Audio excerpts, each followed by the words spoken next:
हरि ओम तत्सत। श्री गणेशाय नमः। भगवान कृष्ण के मंगल में स्वरूप का ध्यान करते हुए श्रीमद् भगवत कथा का आरंभ करते हैं। श्रीमद् भागवत महापुराणम प्रथम स्कंद अथ प्रथमोध्याय। श्री सूत जी शौनक आदि ऋषियों का प्रश्न। मंगलाचरण। जिससे इस जगत की सृष्टि स्थिति और प्रलय होते हैं, क्योंकि वह सभी सद्रूप पदार्थों में अनुग्रत है और असत पदार्थों से पृथक है, जड़ नहीं है, चेतन है, परतंत्र नहीं, स्वयं प्रकाश है, जो ब्रह्मा अथवा हिरण्यगर्भ नहीं, प्रत्युत उन्हें अपने संकल्प से ही जिसने उस वेद ज्ञान का दान किया है, जिसके संबंध में बड़े बड़े विद्वान भी मोहित हो जाते हैं। जैसे तेजो में सूर्य रश्मियों में जल का, जल में स्थल का और स्थल में जल का भ्रम होता है, वैसे ही जिसमें यह त्रिगुणमयी जागृत स्वप्न सुषुप्ति रूपा सृष्टि मिथ्या होने पर भी अधिष्ठान सत्ता से सत्यव्रत प्रतीत हो रही है, उस अपनी स्वयं प्रकाश ज्योति से सर्वदा और सर्वथा माया और माया कार्य से पूर्णतः मुक्त रहने वाले परम सत्य रूप परमात्मा का हम ध्यान करते हैं। महामुनि व्यास देव के द्वारा निर्मित श्रीमद् भागवत महापुराण में मोक्ष पर्यंत फल की कामना से रहित परम धर्म का निरूपण हुआ है। इसमें शुद्धांतःकरण सत्पुरुषों के जानने योग्य उस वास्तविक वस्तु परमात्मा का निरूपण हुआ है, जो तीनों तापों का जड़ से नाश करने वाली और परम कल्याण देने वाली है। अब और किसी साधन या शास्त्र से क्या प्रयोजन? जिस समय भी सुकृति पुरुष इसके श्रवण की इच्छा करते हैं, ईश्वर उसी समय अविलंब उनके हृदय में आकर बंदी बन जाता है। उसके रस के मर्मज्ञ भक्तजन या श्रीमद् भागवत वेद रूपी कल्प वृक्ष का पका हुआ फल है। श्री सुखदेव रूप तोते के मुख का संबंध हो जाने से यह परमानंदमयी सुधा से परिपूर्ण हो गया है। तो इस फल में छिलका, गुठली आदि त्याज अंश तनिक भी नहीं है। यह मूर्तिमान रस है।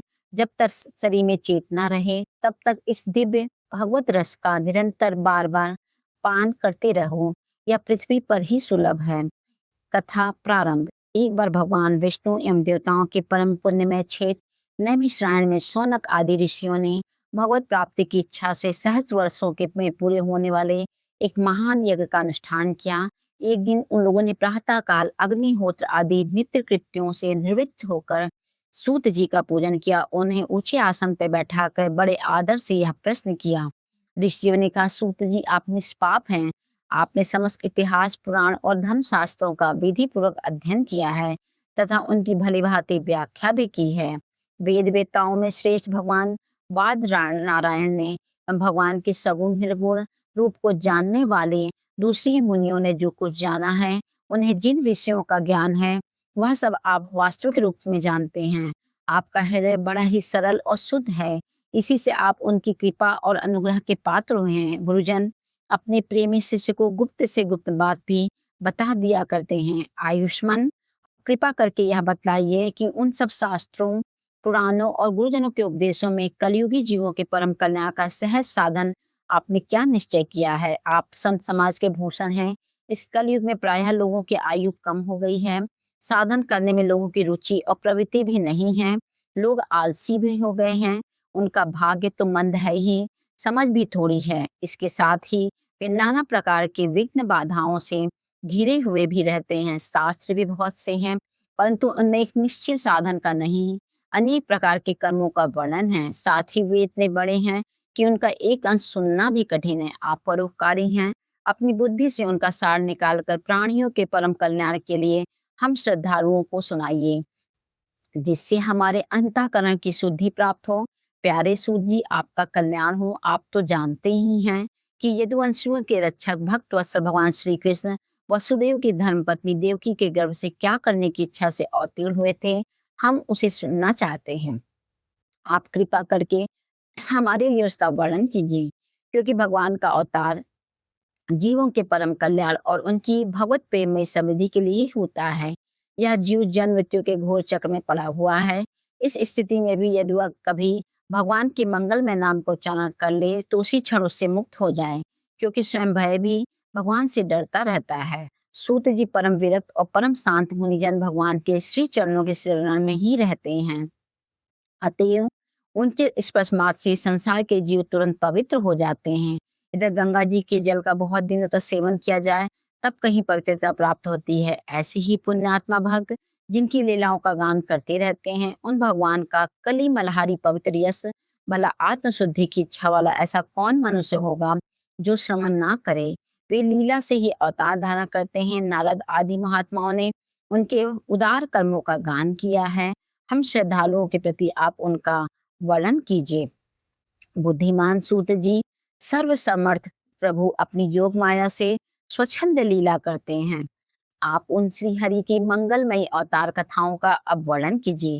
पुण्य कीर्ति भगवान की लीला सुनने से कभी भी तृप्ति नहीं हो सकती, क्योंकि रसज्ञ श्रोताओं को पद पद पर भगवान की लीलाओं में नए नए रस का अनुभव होता है। भगवान श्री कृष्ण अपने को छिपाए हुए थे, लोगों के सामने ऐसी चेष्टा करते थे मानो कोई मनुष्य हो, परंतु उन्होंने बलराम जी के साथ ऐसी लीलाएं भी की, ऐसा पराक्रम भी प्रकट किया जो मनुष्य नहीं कर सकते। कलयुग को आया जानकर इस वैष्णव क्षेत्र में हम दीर्घकालिक सत्य का संकल्प करके बैठे हैं। श्री हरि की कथा सुनने के लिए अवकाश प्राप्त है। यह कलयुग अंतःकरण की पवित्रता और शक्ति का नाश करने वाला है। इससे पार पाना कठिन है। जैसे समुद्र से पार जाने वाले को कर्णधार मिल जाए, उसी प्रकार इससे पार पाने की इच्छा रखने वाले हम लोगों ने ब्रह्मा से आपको मिलाया है। धर्म रक्षक ब्राह्मण भक्त योगेश्वर भगवान श्री कृष्ण के अपने धाम में पधार जाने पर धर्म ने अब किसकी शरण ली है, यह बताइए। इति श्रीमद्भागवते महापुराणे पारमहंस्याम संहितायां प्रथम स्कंधे नैमिष्योपाख्याने प्रथमो अध्याये। ओम नमो भगवते वासुदेवाय नमः। अथ द्वितीयोध्याय भगवत कथा और श्री भगवत भक्ति का महात्म। श्री व्यास जी कहते हैं, सौनक आदि ब्रह्मवादी ऋषियों के ये प्रश्न सुनकर रोमहर्षण के पुत्र उग्रश्रवा को बड़ा ही आनंद हुआ। उन्होंने ऋषियों के इस मंगल में प्रश्न का अभिनंदन करके कहना आरंभ किया। सूत जी ने कहा, जिस समय श्री शुक्रदेव जी का योगोपवीत संस्कार भी नहीं हुआ था, सुतराम लौकिक वैदिक कर्मों के अनुष्ठान का अवसर भी नहीं आया था, उन्हें अकेले ही संन्यास लेने के उद्देश्य से जाते देखकर उनके पिता व्यास जी विरह से कातर होकर पुकारने लगे, बेटा बेटा। उस समय तन्नु होने के कारण श्री शुक्रदेव जी की ओर से वृक्षों ने उत्तर दिया, ऐसे सबके हृदय में विराजमान श्री शुक्रदेव मुनियों में को मैं नमस्कार करता हूँ। यह श्रीमद् भागवत अत्यंत गोपनीय रहस्यात्मक पुराण है। यह भगवत स्वरूप का अनुभव कराने वाला और समस्त वेदों का सार है। संसार में फंसे हुए जो लोग इस घोर अज्ञान अंधकार से पार जाना चाहते हैं, उनके लिए आध्यात्मिक तत्वों को प्रकाशित कराने वाला यह एक अद्वितीय दीपक है। वास्तव में उन्हीं पे करुणा करके बड़े बड़े मुनियों के आचार्य श्री सुखदेव जी ने इसका वर्णन किया है। मैं उनकी शरण ग्रहण करता हूँ।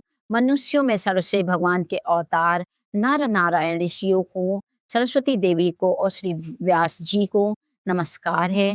करके तब संसार और अंतःकरण के समस्त विकारों पर विजय प्राप्त कराने वाले इति श्रीमद् भागवत महापुराणम का कथा का पाठ करना चाहिए।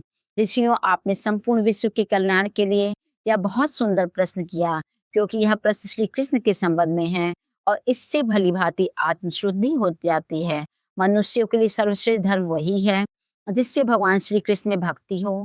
भक्ति भी ऐसी जिसमें किसी प्रकार की कामना ना हो, जो नित्य निरंतर बनी रहे। ऐसी भक्ति से हृदय आनंद स्वरूप परमात्मा की उपलब्धि करके कृत हो जाता है। भगवान श्री कृष्ण में भक्ति होते ही अनंत प्रेम में उनमें चित्त जोड़ने से निष्काम ज्ञान और वैराग्य का आविर्भाव हो जाता है। धर्म का ठीक ठीक अनुष्ठान करने पर भी यदि मनुष्य के हृदय में भगवान की लीला कथाओं के प्रति अनुराग का उदय न हो, तो वह निरा श्रम ही श्रम है। धर्म का फल है मोक्ष, उसकी सार्थकता अर्थ प्राप्ति में नहीं है। अर्थ के धर्म के लिए है, भोग विलास उसका फल नहीं है। माना गया है भोग विलास का फल इंद्रियों को तृप्त करना नहीं है, उसका प्रयोजन है केवल जीवन निर्वाह। जीवन का फल भी तत्व जिज्ञासा है।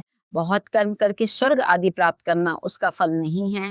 तत्ववेत्ता लोग ज्ञाता और श्रेय के भेद से रहित अखंड अद्वितीय सच्चिदानंद स्वरूप ज्ञान को ही तत्व कहते हैं।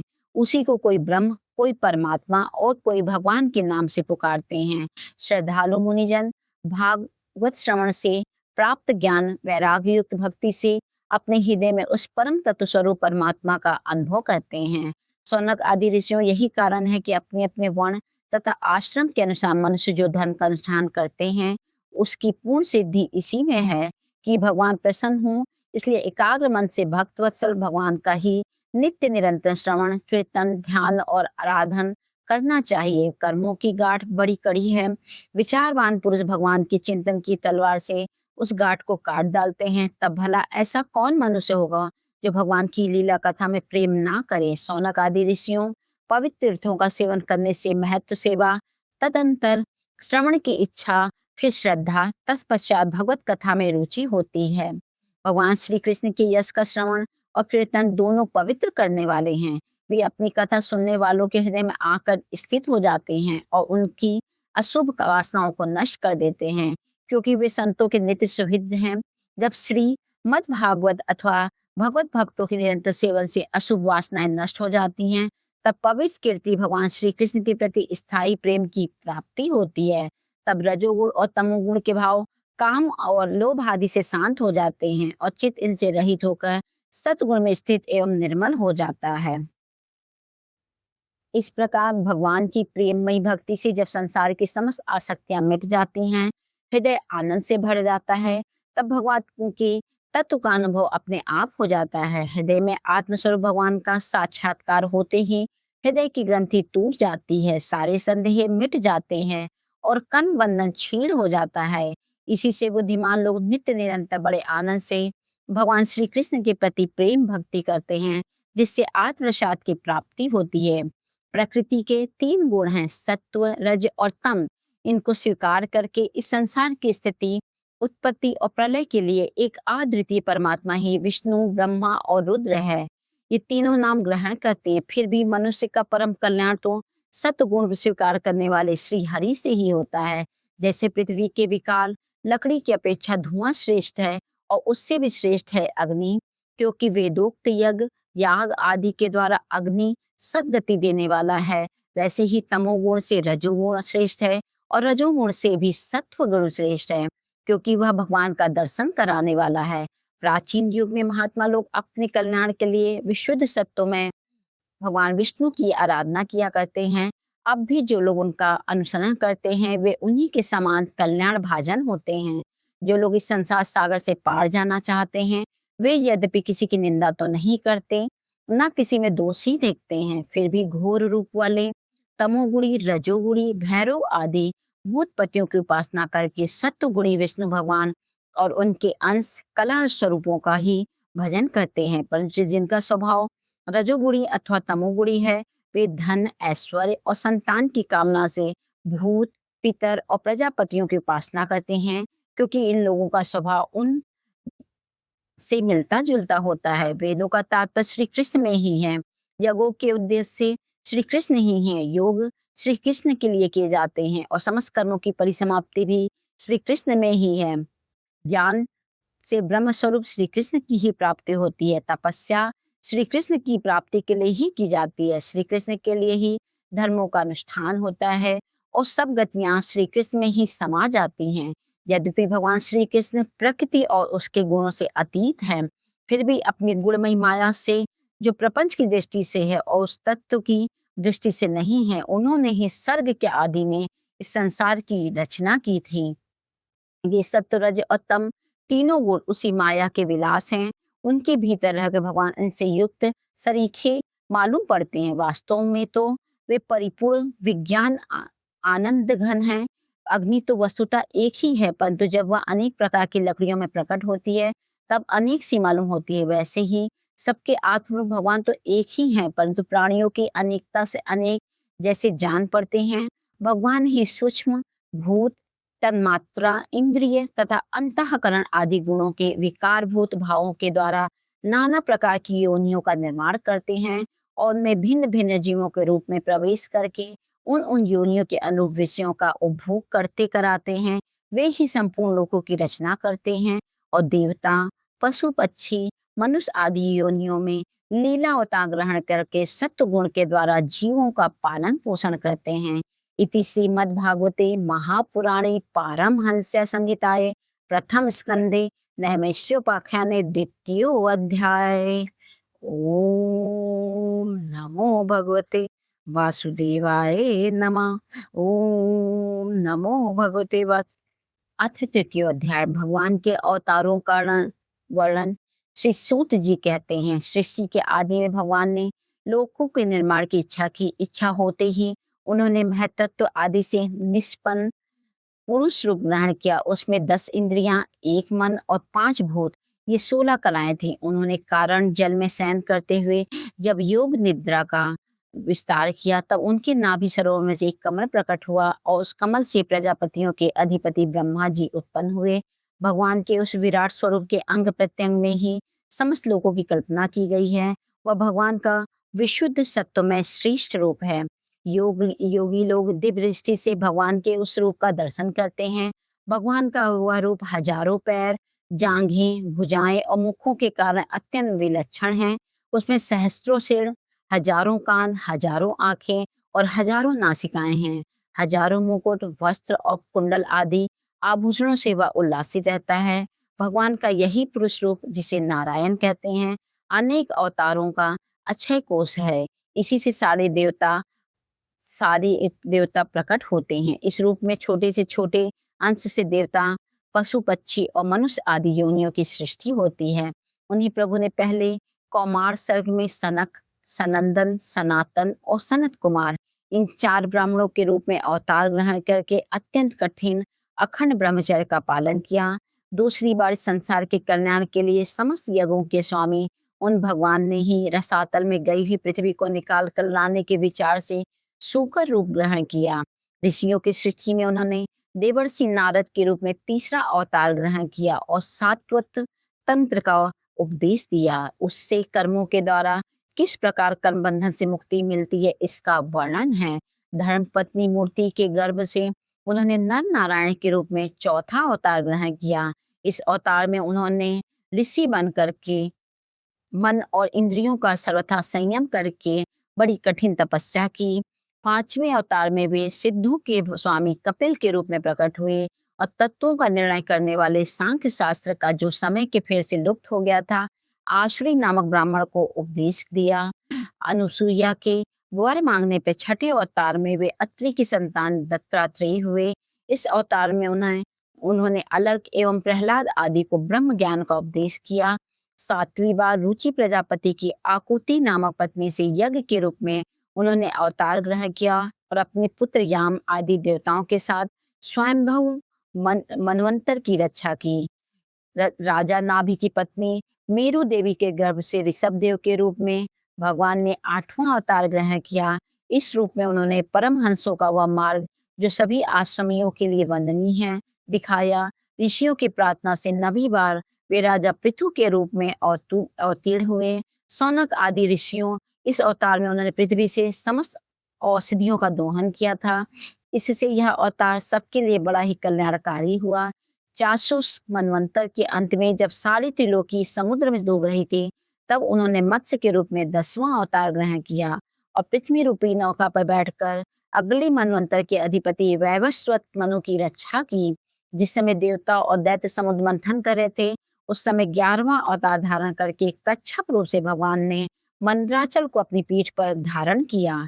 12वीं बार धन्वंतरी के रूप में अमृत लेकर समुद्र से प्रकट हुए और 13वीं बार मोहिनी रूप धारण करके दैत्यों को मोहित करते हुए देवताओं को अमृत पिलाया। 14वें अवतार में उन्होंने नरसिंह रूप का धारण किया और अत्यंत बलवान दैत्यराज हिरण्यकश्यप की छाती अपने नखों से अनायास इस प्रकार फाड़ डाली, जैसे चटाई बनाने वाला सीख को चीर डालता है। 15वीं बार वामन का रूप धारण करके भगवान दैत्यराज बलि के यज्ञ में गए। वे चाहते तो थे त्रिलोकी का राज, परंतु मांगी उन्होंने केवल 3 पग पृथ्वी। 16वें परशुराम अवतार में जब उन्होंने देखा कि राजा लोग ब्राह्मणों के द्रोही हो गए हैं, तब क्रोधित होकर उन्होंने पृथ्वी को 21 बार क्षत्रियों से शून्य कर दिया। इसके बाद 17वें अवतार में सत्यवती के गर्भ से पराशर जी के द्वारा वे व्यास के रूप में अवतीर्ण हुए। उस समय लोगों की समझ और धारणा शक्ति कम देखकर अपने वेद रूप वृक्ष की कई शाखाएं बना दी।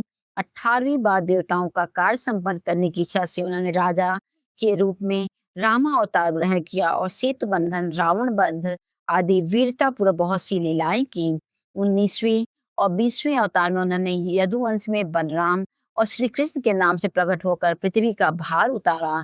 उसके बाद कलयुग आ जाने पर मगध देश में देवताओं के द्वेषी दैत्यों को मोहित करने के लिए अजन के पुत्र रूप में आपका बुद्धा अवतार होगा। इसके भी बहुत पीछे जब कलयुग का अंत समाप्त होगा, तब राजा लोग प्रायः लुटेरे हो जाएंगे। तब जगत के रक्षक भगवान विष्णु जस नामक ब्राह्मण के घर कल की रूप में अवतीर्ण होंगे। सौनक आदि ऋषियों जैसे अगाध सरोवर से हजारों छोटे छोटे नाले निकलते हैं, वैसे ही सत्व निधि भगवान श्री हरि के असंख्य अवतार हुआ करते हैं। ऋषि मनु देवता प्रजापति मनुपुत्र और जितने भी महान शक्तिशाली हैं, वे सब के सब भगवान के ही अंश हैं। ये सब अवतार तो भगवान के अंशावतार अथवा कला अवतार हैं, परंतु भगवान श्री कृष्ण तो स्वयं भगवान ही हैं। जब लोग दैत्यों के अत्याचार से व्याकुल हो उठते हैं, तब युग युग में अनेक रूप धारण करके भगवान उनकी रक्षा करते हैं। भगवान के दिव्य जन्मों की यह कथा अत्यंत गोपनीय है, रहस्यमयी है। जो मनुष्य एकाग्रचित से नियम पूर्वक सायंकाल और प्रातःकाल प्रेम से इसका पाठ करता है, वह सब दुखों से छूट जाता है। प्राकृत स्वरूप रहित चिन्मय भगवान का यह स्थूल जगत आकार रूप है, यह उनकी माया के महत्व आदि गुणों से भगवान में ही कल्पित है। जैसे बादल वायु के आश्रय रहते हैं और धूसरपना धूल में होता है, परंतु अल्प बुद्धि मनुष्य बादलों का आकाश में और धूसरपने का वायु में आरोप करते हैं, वैसे ही अविवेकी पुरुष सबके साक्षी आत्मा में स्थूल दृश्य रूप जगत का आरोप करते हैं। इस स्थूल रूप से परे भगवान का एक सूक्ष्म अव्यक्त रूप है, जो ना तो स्थूल की तरफ आकार आदि गुणों वाला और ना देखने सुनने में ही आ सकता है। यही सूक्ष्म शरीर है, आत्मा का आरोप है। यह प्रवेश होने पे से यही जीव कहलाता है और इसी का बार बार जन्म होता है। उपयुक्त सूक्ष्म और स्थूल शरीर अविद्या से ही आत्मा में आरोपित है। जिस अवस्था में आत्मस्वरूप के ज्ञान से यह आरोप दूर हो जाता है, उसी समय ब्रह्म का साक्षात्कार होता है। तत्वज्ञानी लोग जानते हैं कि जिस समय यह बुद्धि रूपा परमेश्वर की माया निवृत्त हो जाती है, उस समय जीव परमानंदमय हो जाता है और अपनी स्वरूप महिमा में प्रतिष्ठित होता है। वास्तव में जिनके जन्म नहीं है और कर्म भी नहीं है, उन हृदयेश्वर भगवान के अप्राकृत जन्म और कर्मों की का तत्वज्ञानी लोग इसी प्रकार वर्णन करते हैं, क्योंकि उनके जन्म और कर्म वेदों के अत्यंत गोपनीय रहस्य है। भगवान की लीला अमोघ है। वे लीला से ही इस संसार का सृजन पालन और संहार करते हैं, किंतु इसमें आसक्त नहीं होते। प्राणियों के अंतःकरण में छिपे रहकर ज्ञानेंद्रिय और मन के नियंता के रूप में उनके विषयों को ग्रहण भी करते हैं, परंतु उनमें अलग रहते हैं। वे परम स्वतंत्र हैं। ये विषय कभी बड़े लिप्त नहीं कर सकते हैं। जैसे अनजान मनुष्य जादूगर अथवा नट के संकल्प और वचनों से की हुई करामात को नहीं समझ पाता, वैसे ही अपने संकल्प और वेदवाणी के द्वारा भगवान के प्रकट किए हुए ही इन नाना नाम और रूपों को तथा उनकी लीलाओं को कुबुद्धि जीव बहुत सी तर्क युक्तियों के द्वारा नहीं पहचान सकते। चक्रपाणी भगवान की शक्ति और पराक्रम अनंत है, उनकी कोई था नहीं पा सकता। वे सारे जगत के निर्माता होने पर भी उससे सर्वथा परे हैं। उनके स्वरूप को अथवा उनकी लीला के रहस्य को वही जान सकता है जो नित्य निरंतर निष्कपट भाव से उनके चरण कमलों की दिव्य गंध का सेवन करता है, सेवा भाव से उनके चरणों का चिंतन करता रहता है। सौनक आदि ऋषियों, आप लोग बड़े ही सौभाग्यशाली हैं तथा धन्य हैं, जो इस जीवन में अविघ्न बाधाओं से भरे इस संसार में समस्त लोगों के स्वामी भगवान श्री कृष्ण से वह सर्वात्मक आत्मभाव, वह अनिर्वचनीय अनन्य प्रेम करते हैं, जिससे फिर जन्म मरण रूप संसार के भयंकर चक्र में नहीं पड़ना होता। भगवान वेद व्यास ने यह वेदों के समान भगवत चरित्र से परिपूर्ण भागवत नाम का पुराण बनाया है। उन्होंने इस सलाघनीय कल्याणकारी और महान पुराण को लोगों के परम कल्याण के लिए अपने आत्मज्ञानी शिरोमणि पुत्र को ग्रहण कराया। इसमें सारे वेद और इतिहासों का सार संग्रह किया गया है। सुखदेव जी ने राजा परीक्षित को यह सुनाया। उस समय वे परम ऋषियों से घिरे हुए आमरण अनशन का व्रत लेकर के गंगा तट पर बैठे हुए थे। भगवान श्री कृष्ण जब धर्म ज्ञान आदि के साथ अपने परम धाम को पधार गए, तब इस कलयुग में जो लोग अज्ञान रूपी अंधकार से अंधे हो रहे हैं, उनके लिए यह पुराण रूपी सूर्य इस समय प्रकट हुआ है। सौनक आदि ऋषियों, जब महातेजस्वी श्री सुखदेव जी का महाराज वहां इस पुराण की कथा कह रहे थे, तब मैं भी वहाँ बैठा था। वहीं मैंने उनकी कृपापूर्ण अनुमति से इसका अध्ययन किया। मेरा जैसा अध्ययन है कि और मेरी बुद्धि ने जितना जिस प्रकार इसको ग्रहण किया है, उसी के अनुसार इसे मैं आप लोगों को सुनाऊँगा। इति श्रीमद्भागवते महापुराणे परमहंसाया संहितायां प्रथम स्कंधे नैमिषोपाख्याने तृतीयो अध्याय।